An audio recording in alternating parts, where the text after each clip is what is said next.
Hello and welcome to the Lean and Agile show. I'm your host, Shaheen, and today I have a dear guest, Dave White, with us. Dave, thank you being on the show and accepting my invitation. Welcome. Thank you very much for inviting me.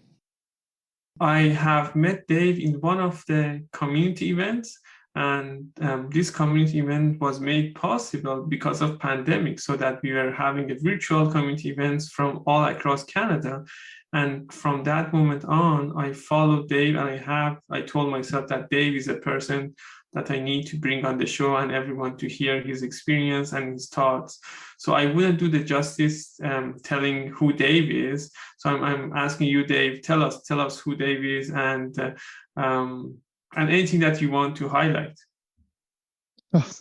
Well, Dave is, in the context of this particular podcast, Dave is a Kanban practitioner.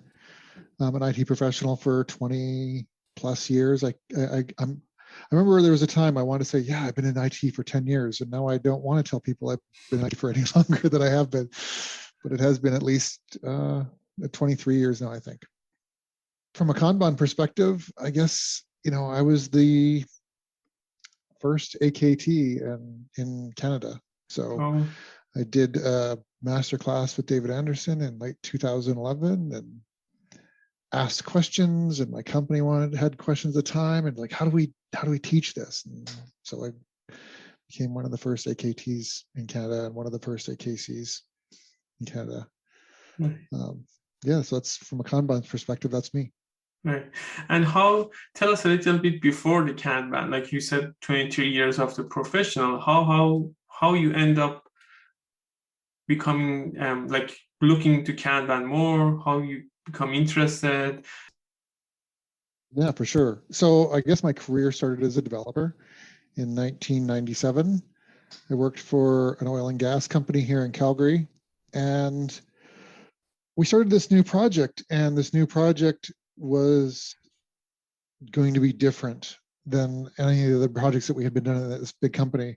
And so we saw this news about this agile thing, and we didn't really know a lot about it, but we knew that it meant like a little co-located teams and unit testing and no big upfront documents. And I was like, yes, let's do that.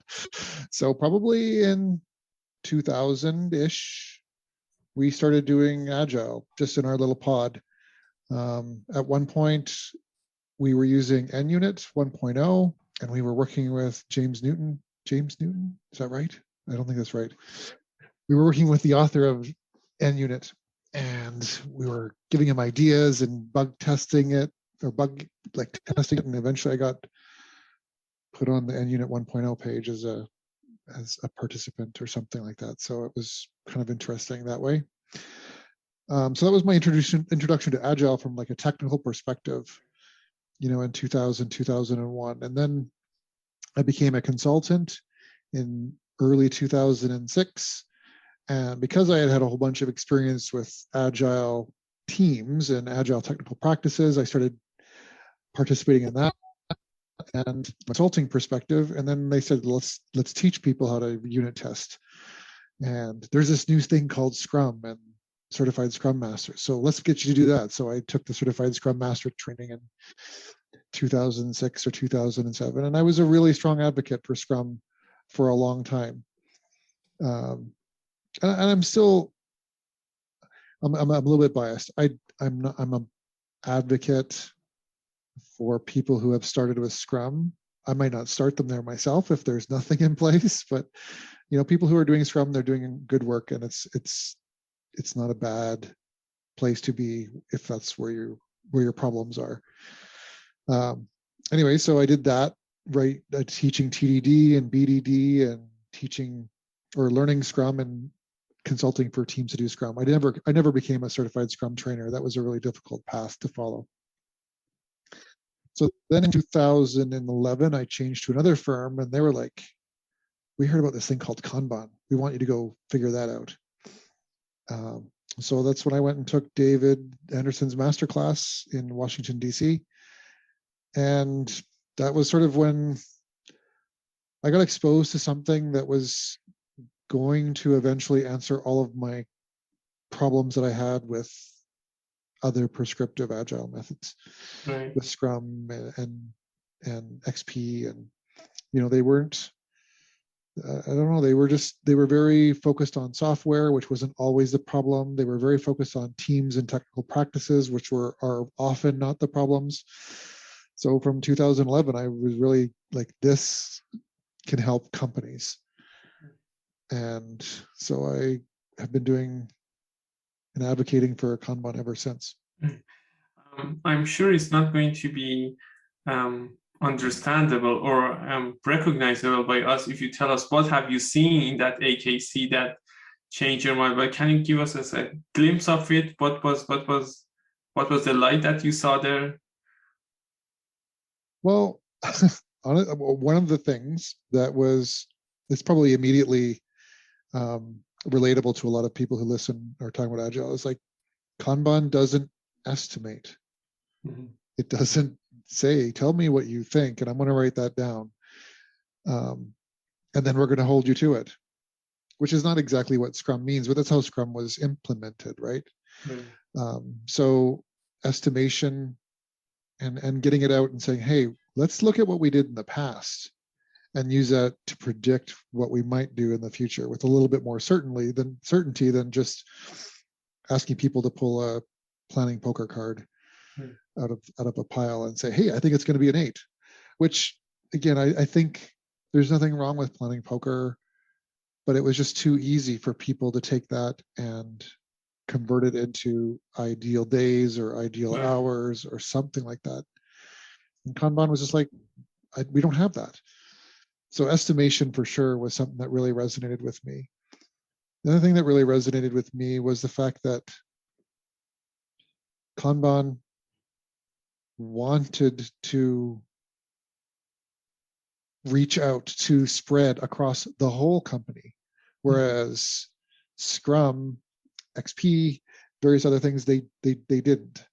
They wanted to protect and isolate the team, which isn't, the teams at the time probably did need to be isolated and protected for managerial decisions. But at some point, you've got a high functioning Scrum team and the company hasn't actually produced any meaningful company-wide benefit. So having a method that didn't want to isolate the team, but wanted to identify it amongst a group of teams that are all trying to do good things for the company resonated with me. So those are the two things. It's a very inclusive methodology. It wants to include more and more of the organization, as it just by doing it in one spot, that one spot wants to know about the spots that it touches, no matter what they are, whether they're management or sales or another development team, it doesn't really care. So those are the two things I think that really, those are the two problems that we hadn't solved in our Scrum practice, right. That I felt that Kanban did have a really good chance of solving. Right. Nice. And you mentioned that the name of the program that you were the first one to be in Canada, one of them is AKC, which I think at that time that you graduated from or like took the class was KCP, right? And now KCP, you were, as I read your resume, you were the one that helping to develop that KCP. So tell us, what was the KCP before? What is AKC? How this KCP program is different? Like there are lots of questions that I'm asking you in one question here. That's all good. So Lean Kanban University, I was at the inaugural meeting, the meeting where we actually, there was a bunch, I want to say 13 people who represented companies in Amsterdam in 2012, where Lean Kanban University, now called Kanban University, was formed. And in that consortium, I guess, or that membership, there was a desire to have, sort of not standardize is not the right word, but to start to develop standards, start to develop forms of certification. And it was one of the things that we really struggled with as a group and as a community. Was like, well, what does certification mean?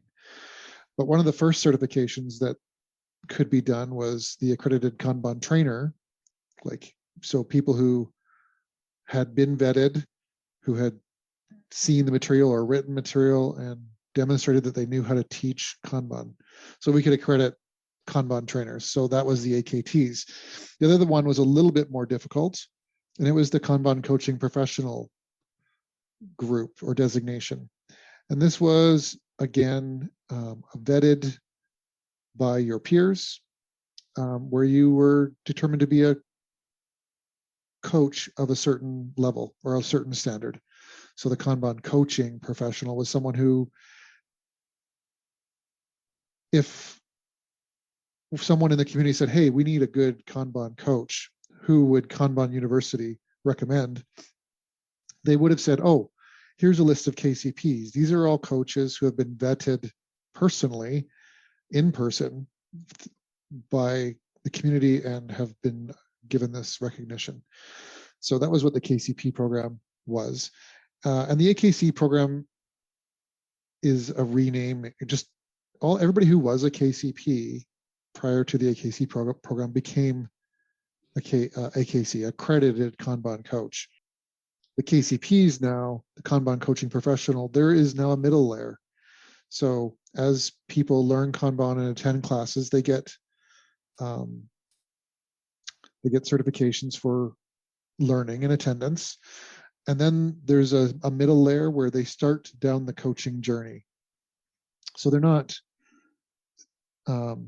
expected to have the breadth of experience or knowledge that perhaps an AKC is, but they have enough to be coaches within their organization. And so those people are now KCPs, which is a step after KMP, the Kanban Management Professional, which is the class-based certification. So you do some more and you do a little bit more intense training, and then you get the KCPs. And then there's still the AKCs, which are still peer-reviewed and vetted coaching professionals. So, And I have heard that these AKC peer reviews are not that easy. Like you started by talking about the CST or coaching, like what is called certified Scrum trainer is not an easy path. I think AKC path is even harder in some cases that I've heard of. Wow. So that's maybe a bit of a politically sensitive question. The CSTs at the time were, I don't know enough about it. I just got told that this is hard. If you don't know the right people, you won't get one. Right. Whereas that's certainly not true of the accredited Kanban coaching community. Anybody can become an AKC. It's just the group has a standard of quality that just makes it a difficult thing. So you can't just take all of the Kanban training and then run up and say, hey, I want to be an AKC and become an AKC. Like, it's not a training-based certification. And people who have just done training probably won't demonstrate that they have the level of experience required. They won't be able to answer the hard questions. They won't really know the essence of the Kanban method and all of the things that have gone into it, the Kanban maturity model. They won't know all the nuances and the subtleties about that, and then how to apply it. They won't have demonstrated any ability to apply it. One of the things that we said about the KCP program and then now the AKC program was someone at Kanban University may be asked to recommend you to a client. People looking for Kanban coaching or Kanban training, one of the places they'll find is Kanban University. And so they'll say, hey, Kanban University, who should we get it to come in? So the KCPs at the time and now the AKCs were like, well, who would Kanban University recommend? Mm-hmm. Who would they feel comfortable putting in place? And everybody in this community was responsible to make sure that the level of the standard was maintained so that all of us could recommend each other if required. So that's where it was. It is certainly not an exclusive group, and there's no intention to make it exclusive. It just had a high standard for quality. And I'm curious, you mentioned that there were 13 people at the start. Do you remember all those 13 people or like a couple of them? So yes, I'm still friends with a number of them. I have the letter. I don't remember where it is. I took a picture of it, of the draft that had all the companies and the attendees. So like Klaus Leopold for sure, and Katrina were both there. Patrick Steyert was there. Matthias Skaren was still there. Obviously, David and Janice were there. There were only, I want to say, 2 North Americans. There was myself and Masa K. Maeda, who was a South American, I believe. South American, represented South America.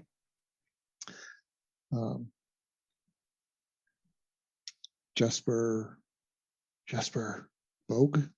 So yeah, you're making me reach way back. Yeah. There was a bunch, like for sure. Like if I see Klaus or Matthias or Patrick at a Kanban conference or at one of our leadership retreats, for sure I would sit down and have a beer with them and talk about old times. Right. And this was the start of the Kanban or Lean Kanban University at that time, or was it the start? That was where it started. Yeah. It didn't exist prior to that. Everybody had been asking David Anderson and Janet to create something. We needed something more than a book. Right. We needed something more than David Anderson's master classes. Right. So we up until that time, we were all, graduates or attendees of David Anderson's masterclass. Right. And we were all attendees of conferences, the Lean Kanban, or Lean LKU's, Lean Kanban University. No, it was LSCC, Lean Software Society. I forget now. Right. There were before the Kanban University or Lean Kanban University, there was there were conferences that were put on by David Anderson in this Lean software development community. So right. Nice. So I want to switch gear on asking questions on consulting, and this is a perfect time to ask that.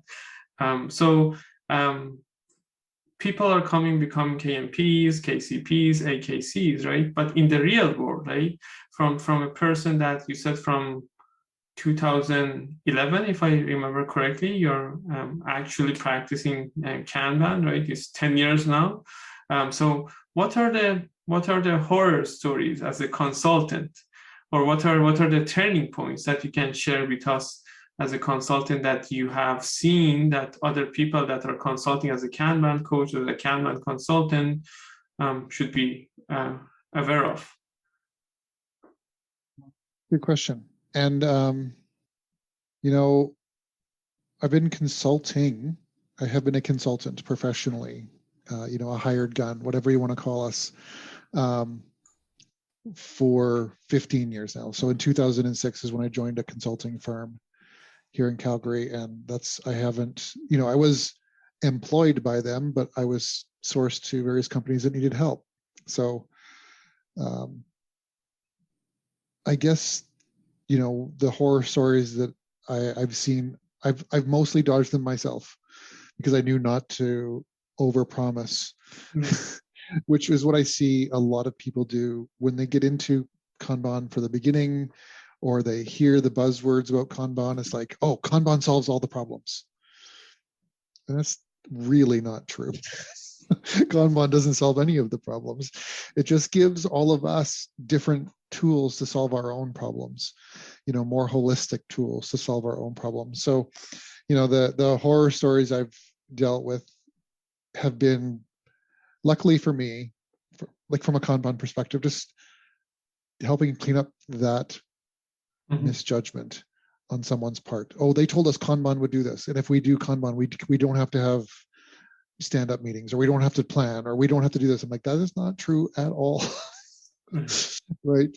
Kanban is not about, ending the tyranny of the sprint, which is something that that 2-week sprint or that 1-month sprint or whatever you use. It's a good training wheels, but at some point it becomes a barrier to progression in people's organizations. So most of my horror stories have been, someone being promised something from Kanban and it didn't actually work. Mm-hmm. It didn't do what the person had promised, and they say, "Oh, hey, can you help us do Kanban right?" And I'm like, "Okay, well, let's figure out what Kanban means to you. Let's figure out that we all understand what it's supposed to do, and then we'll start from there and see where you're at." Mm-hmm. So, that's probably been the thing that I've had to deal with the most from a horror story perspective. Right. Also, it's all about people all my horror stories have been people misunderstanding Kanban, misunderstanding how to applying it incorrectly, making bad promises, and then it doesn't work out. So then I have to help them solve that problem. And I'm assuming that it's not easy going as a second consultant or the going there and trying to fix all those, right? Because they already has been promises already there, right? So it's going to be a hard conversation, hard battle, depending on your perspective. How do you want to look at it, right?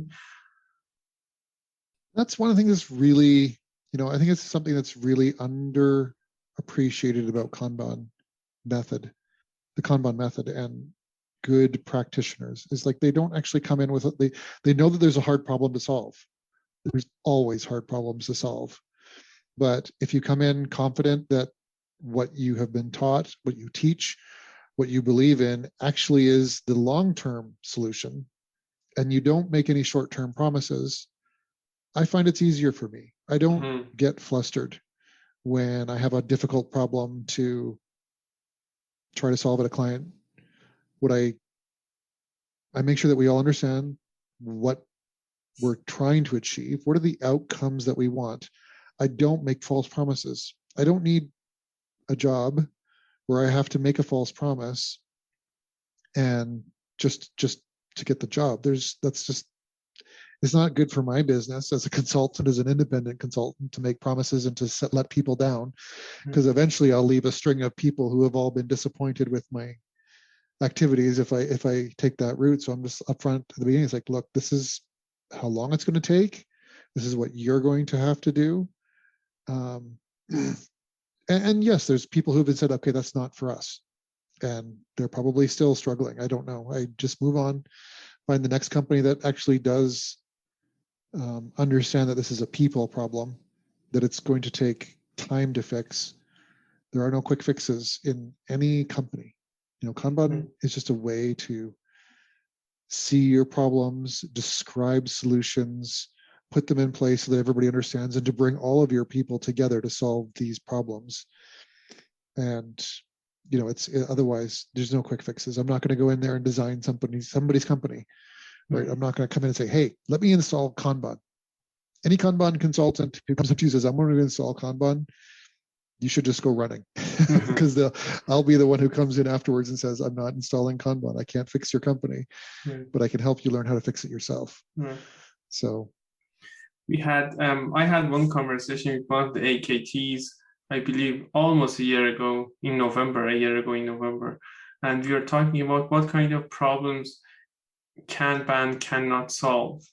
And I think you're answering that question in a different way, that it's not like Kanban is for solving hard problems, and it's going to show you where your problems are, right? And going to highlight that, right? So not necessarily it's going to solve your problems. And then at the end of the conversation, we get to the point that, okay, so we don't find any specifics of what problem it cannot solve.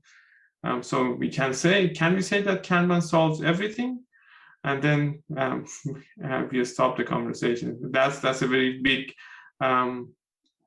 claim to make, that Kanban can solve everything, but it certainly can help with everything, every problem that you have. Kanban Kanban doesn't, this the problem that Kanban solves is, where are your problems? How do I communicate to the community or my organization what the problem is? How do we come to a consensus? How do you bring 10 people in a room to consensus that this is the problem? Mm-hmm. Right? That's what Kanban does. It visualizes our problems. It brings us together in a place where we have to build consensus, to experiment, to try, and then try. And if it works, we can celebrate. But then there's another problem after that. So how do we do the next problem? And there's a next problem. And the world around us is changing all the time. So how do you continuously adapt? How do you continuously understand where the problem today is? Kanban is not going to get your releases out. I can't install it and get your releases out tomorrow in 2 weeks. It doesn't have any opinions about continuous integration or continuous development, other than it tells us that automation is good.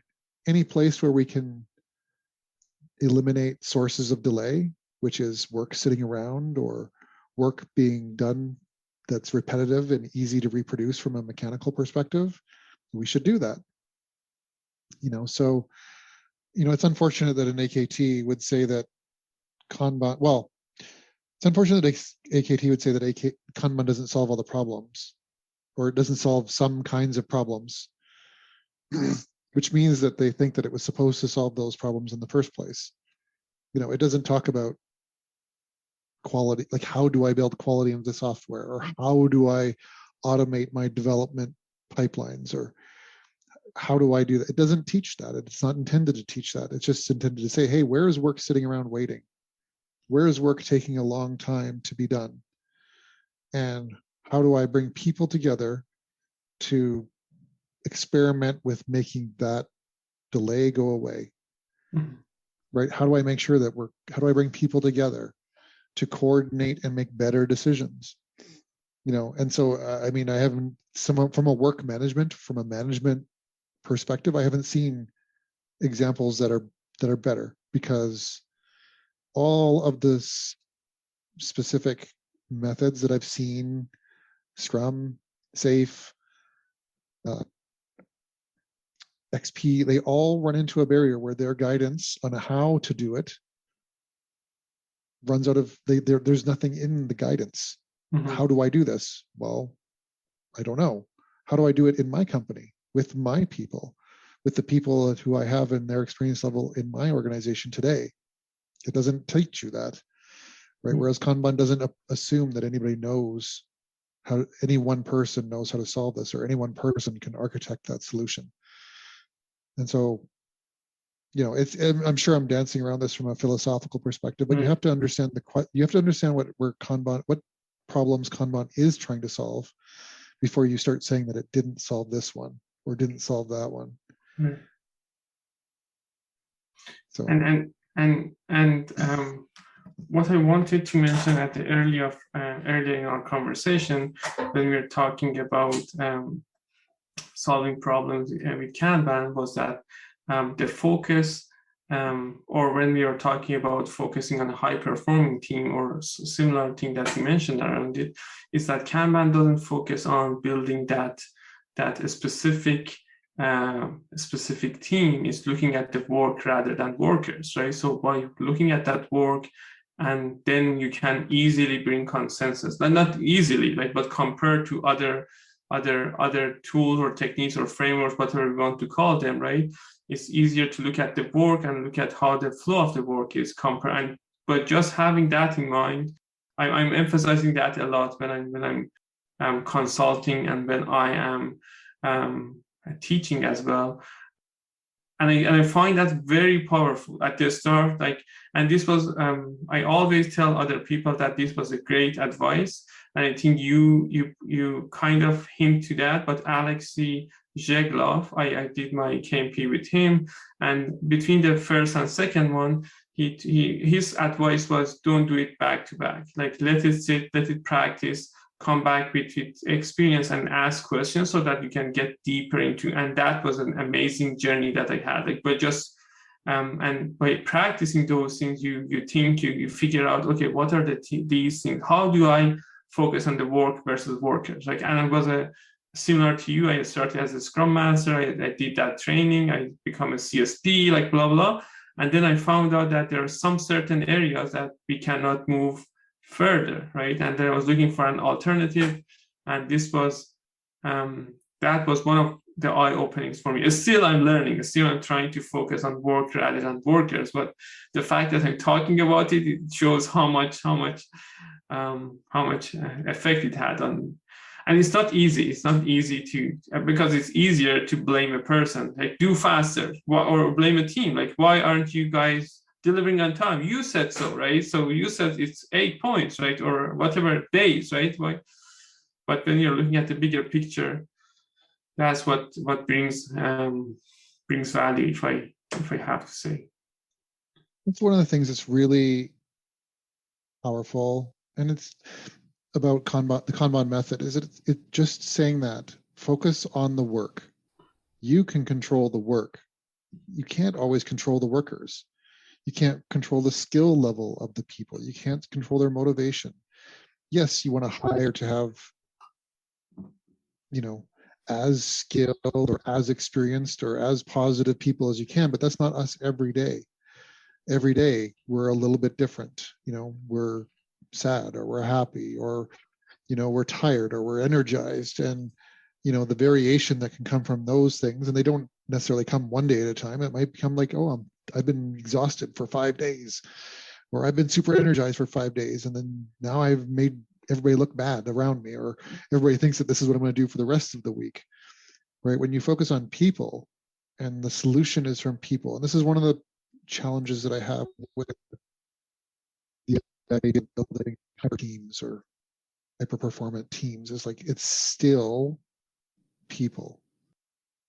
I like to think that I'm a very performant person when I'm working. I still work as a software developer. I still do a lot of work in DevOps, in enterprise architectures, message-based stuff. I still work in that every day. And it would be to have a team of me, 10 me's all around, and anybody can go off and do any part of the solution that needs to be done, right? You need to do the DevOps piece. Okay, you go do it. You need to do the architecture part. You need to go coding in C#, or to go build the UI and React and TypeScript. Go do that. Anybody, but that's not the real world. There are no teams. Mm-hmm. There are teams. I'm sure that someone will tell me when they listen to the podcast later, yeah, we have a team like that. I'm like, yeah, that's a really rare team. If you've done any amount of consulting and you go around helping companies, you realize that that's not how everybody's team is, and that's not how the skill level that's available out there. And should it be? Yeah, that'd be great, but that's not the answer that we should be giving our customers, saying, hey, how do we get better? Oh, you just stack your team. Mm-hmm. Well, you can't stack your team, because everybody wants to stack their team, and they're going to poach your players no matter what. So, we have to do better about doing what our company can do effectively, efficiently. If you've got someone who on a different team is really good with DevOps, and you can ask them for help in work, say, here, we're going to hand this work to you. Can you please do the DevOps piece? And we care. We want to see when it comes back. We want to know how you're doing. Here's the UI piece. Okay, send the UI piece off to a different team. The infrastructure piece off to a different team. Right? It's really hard to find a team that has all those skills at a level to build high quality enterprise software. Right. Most organizations do have those skills. They're just not always available in the abundance that we need to build 10 teams that all have these skill sets. So manage the work. Share it around, find the expertise, find the solutions, but deliver software a little bit quicker. And the other thing about software development, it's not only software. It's not only coding. It's not infrastructure. It's not architecture. It's training. It's sales. It's business analysis. What do the customers want? Right? There's always, there's finance. How do we hire people? HR is involved with companies building good software, because they have to find quality people in a timely fashion so that we can get our project done. Right? There's so much that goes on in a business that isn't covered by Scrum or XP and again, I'm not picking on those things. They're just limited. Right. When your problem is bigger than the team. And Kanban can help all of them. How do we make our HR department more efficient? Because hiring is hard and it is time consuming. How do we make our sales organization more capable of doing sales, but also not piling a ton of work on the development teams, making promises that various other parts of the organization just can't keep or aren't able to keep? Right? How do we do all these other parts that are not software development? Well, Kanban speaks the same language. We can speak the language about managing work, doing it better, doing it more effectively across the whole course of delivering something to our customers at the end of the day. So that's where, just let's manage work and not people. A high-performing system we are going to get out of that. A high-performing organization, for sure. The whole organization, absolutely. It is about companies. Yeah. It's certainly nice to be on a high-performing team. Yeah. I've been on a couple in my experience, in my employed history, and it's fun. Like when you're all just flowing and you get to work and you like all the skills, like there's no delay in doing anything. Hey, you need to fix the UI, you either do it yourself or you talk to the person who's beside you on your team who knows how to do it well. Right? Talking DevOps, talking CI/CD, talking just coding backend stuff, right? Infrastructure, dev Kubernetes and containerization, all that stuff. If all those skills are present on your team, it's fun because you just all the problems that teams get stop them from building the customer experience that they want to give back in software. They're all gone. But it doesn't mean that the project will necessarily be successful, because if the requirements didn't come properly or we can't deliver it with appropriate training, or sales doesn't know how to sell it, there's lots of things, or sales oversells it, over promises, like it's still going to be a challenge for the organization. So Dave, we talked a lot about Kanban, what's around it, like sometimes deep, sometimes on the surface, but you have lots of experience in Kanban. So I have done lots of consulting gigs, and not lots of, but various consulting gigs. And one of the best interview questions that they asked me was, how do you describe Agile to a 4-year-old kid? So I'm just going to ask you, how do you describe a Kanban to a 4-year-old or to a young one? Like, that's a hard question. How do I describe Kanban to a 4-year-old? I don't know that that's a really hard question. I never had to describe it to a 4-year-old. Obviously, I've taught my children Kanban. So when the pandemic hit and all my kids were put into at-home school, they struggled. And I didn't know about it right away because I didn't see their work. I didn't see what they were being asked to do. And so then we said, okay, we're going to do Kanban. So I just actually created a Trello board, gave them access to Trello board. And I said, I want to see all your work assignments here so that I can help you when they get stuck. And so if I was going to teach it to a child, it's like, basically, I just want to be able to see what you're trying to do, what you've been asked to do, what you're trying to do. And if something gets stuck or there gets to be a big pile somewhere, I want to be able to help you. And so that's the simplest way of saying Kanban, I think. I want to see what you're doing so that I can help you get it finished.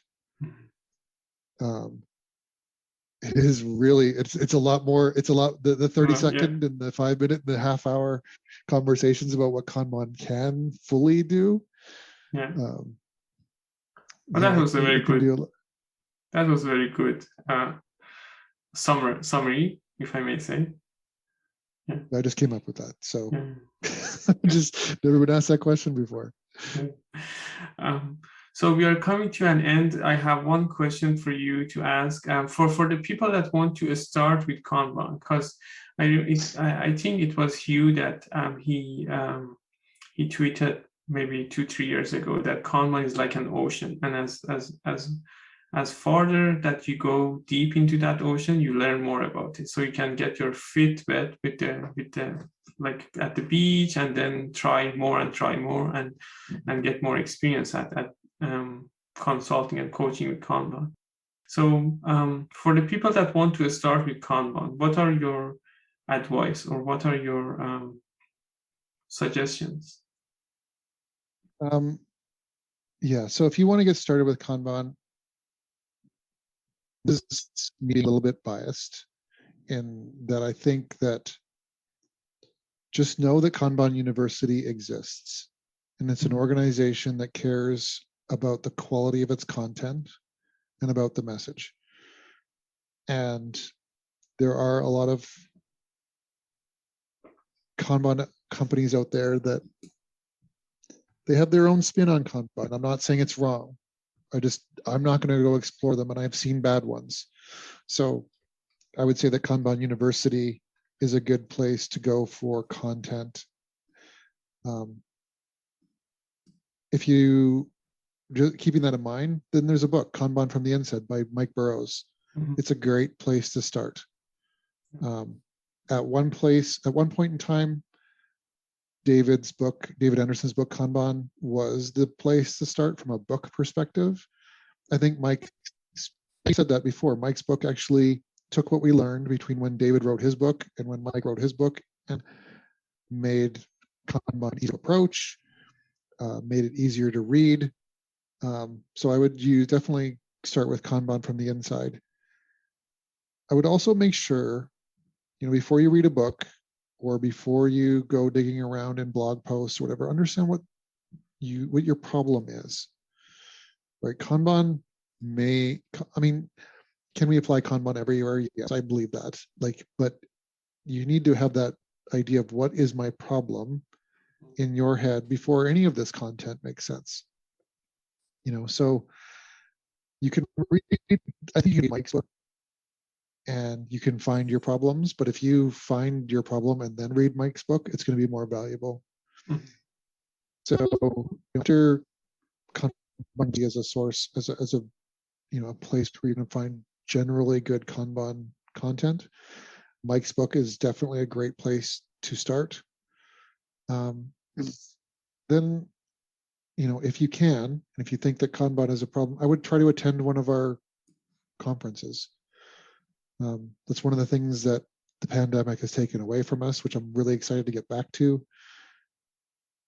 But the conferences are where our community meets, and it's really diverse.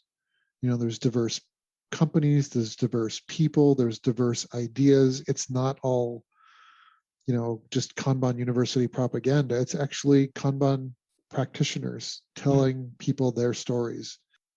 And every Kanban implementation is different, but some of them are kind of like other ones. So the more stories that you hear, the more you're likely to hear something that might work for you. That's not going to be in a book or in a blog post. So this is where the places where I would try to start. Right. And if I'm correct, please correct me if I'm wrong, but this year has been postponed, the 2021, but the next year is the conference is happening, and it's in San Diego.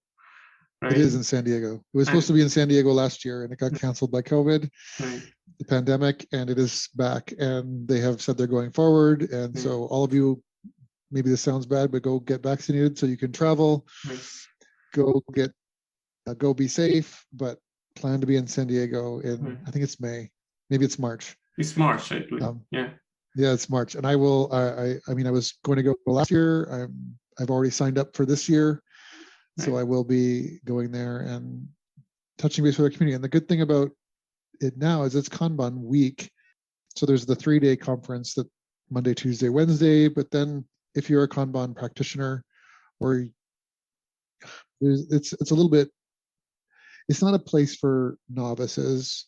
It's not for people who are not practicing Kanban. But if you are practicing Kanban, the leadership retreat that's in the 2 days following is a Mhm. fantastic experience to really get integrated into the coaching community Mhm. that does Kanban for its livelihood, for You trying to don't help have people. you don't have to be any specific designation to attend the leadership retreat. You call leadership retreat, but you can register for that. So I don't 100% know. It used to be, so the leadership retreat originally was for graduates of the masterclass. Mhm. And there were some people who were in the community, had been in the community for a long time and had never taken a masterclass that would eventually show up or sometimes show up. But it was basically, tenured or graduates of the masterclass who were at the leadership retreat. It did open up at some point where it became, I think AKTs could come, or if you had, if I was a Kanban coach at a particular client and they needed to see something or experience something, that you could invite them Okay. and sort of bring them along. I don't, with Kanban week, I would be, it sounds like it's kind of like opened up to everybody. Mhm. But it is like the Kanban leadership retreat is it's a deep dive into Kanban University and the Kanban method and how do we do it and how do we extend it? How does it grow this year? What does the community need? What do we need to do with the method itself or with our practices? I suspect that there will be a lot of talk about the Kanban maturity model at this one because we haven't really had a chance to talk about it Right. in a community setting. So it is a deep dive into Kanban, which I think that our community is very inclusive, but we also are very pragmatic. It's like, okay, you're going to be here and you're going to be, not knowing what we're talking about or out of your depth potentially, but you'll get a lot of really good networking too. So if you do want to show up and hang out with all of us, it's fun. I think all conferences are fun, but And one thing that I have to mention about the Kanban community or the Kanban conferences, as you mentioned, it's inclusive. So I found lots of sessions recorded from previous conferences online. They're available. So it's not like they want to keep it to themselves. Kanban University publish them online, and you can watch for yourself the previous years if you want to. Obviously, you are going to get the most value if you attend the live one and see people and network with them.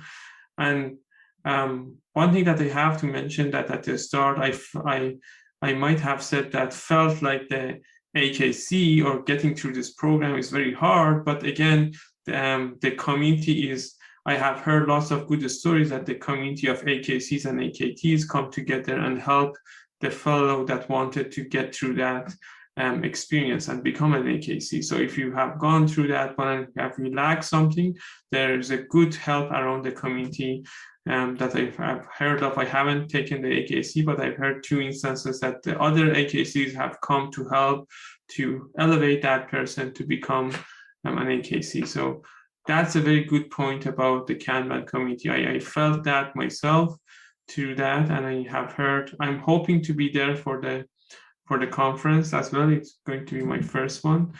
But I have learned a lot from the videos. So if you guys, they're at some point they were on Vimeo, and now I think it's on YouTube. So I'm going to post a YouTube channel for Kanban University, so you guys the listeners can follow that one. Yeah, I do have. I was at LK UK in 2013, so that's my one video for attending a Kanban University conference. I was able to go to Europe and present a session there. And there's a lot of effort that goes into them, and people attending is how they get paid for. There's a lot more to the conferences, sure, than just the videos and just the sessions. And there's usually a lot more sessions than any one person can attend. So if you want all the content, you're going to have to eventually watch all these YouTube videos.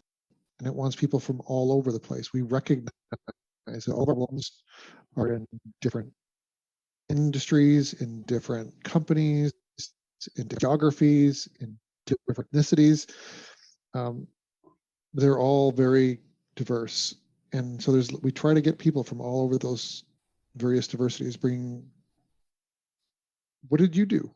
That's basically all of this. What did you do, and how did it work? Right. But because we're all speaking the language of Kanban, it all makes sense to us.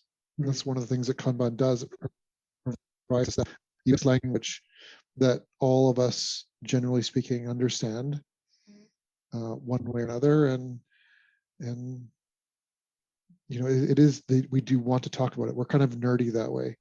We love to talk Kanban when Kanban people are around. So if you have a Kanban problem and you can talk to us in our language, just come on. If you can't, that's fine. We'll try to teach you our language.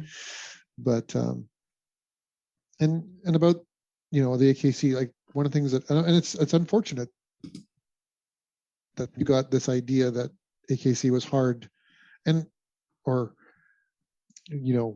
maybe not just hard, but hard and discouragingly hard.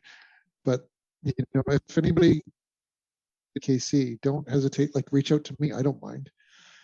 And I know that there's a whole bunch of Canadian AKCs. I can't speak for all AKCs. I know that we're all human beings and we're all slightly different in personalities, but I was the director of the KCP. My goal was to grow the KCP program, to get more of them. And it was always, to me, about not lowering the barrier of quality, but making sure that people knew what was expected, how to get in, and give them all the support that they need to get in. Because someone wants to be a KC, that's the person that we want to make sure actually gets there. Yes, they have to get to a certain level of experience or demonstrable quality in understanding the Kanban method, but all of us, generally speaking, have all been about helping. The AKC program, the KCP program was all a volunteer program. It was all other KCPs or AKCs that wanted to participate and grow the program. So anybody who's listening, if you want to become an AKC, I'm sure my Twitter handle will be on here, or my email will be on here eventually. So send me a call and I'll try to do my best to help you. And that's a good segue to asking you the question, how can people get in touch with you? So you have a Twitter handle, you have an email. Yeah, so the easiest way to get a hold of me would probably be at Twitter at Agile Ramblings. And if you want to get a hold of me via email, it's dave@depthconsulting.ca. So, and hopefully those links will be attached here to the podcast. But yeah, or just get directly hold of Shahin here, and he'll get you in touch with me. Sure. And also, don't hesitate to reach out to the Kanban University on Twitter. There's a lot of really good Kanban practitioners. If you reach out to me and you're not in a geography or in a time zone that's easy for me, or I'm busy, I'm certainly I have lots of friends, lots of peers, lots of people who I really respect and who I know this, that can help you. So we're not hard to find. And we do, I think one of the things that's hard to appreciate in all the material is that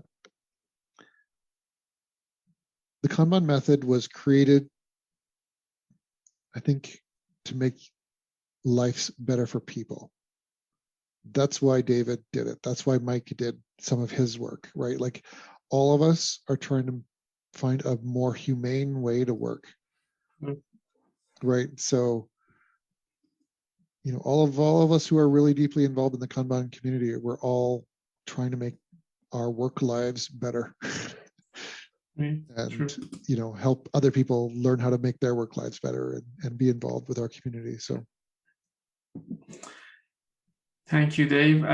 Is there anything else that we wanted to talk about and I forgot to ask you? Do you have anything else to add for the end of the podcast? I think so. I think we covered everything that I would really, really want to talk about. It's hard for me to, I can talk about all kinds of things, but I don't know what people actually want to listen to. And usually, if I have a burning problem, I could say managers treat your people better. I could say to managers, or to say to business people, figure out how to do your work better, right? Figure out what's slowing you down. But those are super long topics in themselves. So maybe that's it. Just my call to action, managers or owners or directors, whatever, you probably have a group of really good people who are being held back by process inertia, by just not knowing how to make better decisions, not knowing that there is a better way, and not knowing how to find the better way. So go find a better way. There is a ton of work for all of us to do. Tons. There's no end of work. So let's get through. Let's start to get through that pile a little bit faster, a little bit more humanely, and let people have their weekends and their evenings, but still deliver high quality product, whatever it is. So there's software or legal advice or healthcare, like product, like physical product, whatever it is. Like there's lots of ways for us to get better at doing that. So my call to action, I guess. Thank you so much, Dave. I appreciate a lot having you on the show, and maybe we have another podcast episode in a couple of months around that. Sure, I would love to. It'd be fantastic. Thank you very much, Shaheen. I appreciate it. Have a good one. You too. Bye-bye.